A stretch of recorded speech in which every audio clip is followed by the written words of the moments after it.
परीक्षा जवळ आल्यानंतर मुलांना प्रश्नपत्रिका सरावाचं एक वेगळं महत्त्व वाटायला लागतं.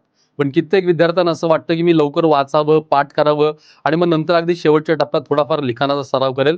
पण माझं अगदी स्ट्राँग सजेशन आहे, सिलेबस सगळा संपून जवळपास 80-90% झाला असेल, उजळणी तुम्ही करत असाल आणि यानंतर तुम्हाला आता परीक्षेच्या प्रॉपर तयारीसाठी प्रश्नपत्रिकांचा सराव कंपल्सरी आवश्यक आहे. मिनिमम 100% सिलेबसचे कमीत कमी 3 ते मॅक्सिमम 5 एवढे सेट होणं तर गरजेचं असतं. आणि मग त्याच्यानुसार तुम्ही प्रत्येक सेटला प्रॉपर सेट करू शकाल तिथं. याचा अर्थ काय?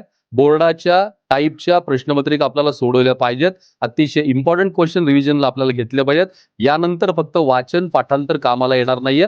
प्रश्न उत्तरांचा लिखाणाचा सराव हा तुम्हाला स्कोर चांगला आणण्यासाठी महत्त्वाचा आहे. जितकं लिखाण कराल त्याची असेसमेंट म्हणजे त्या प्रत्येक उत्तरपत्रिकांना तपासणं हेही तितकंच महत्त्वाचं आहे. सो प्रॅक्टिस करा आणि उत्तम स्कोर मिळवा.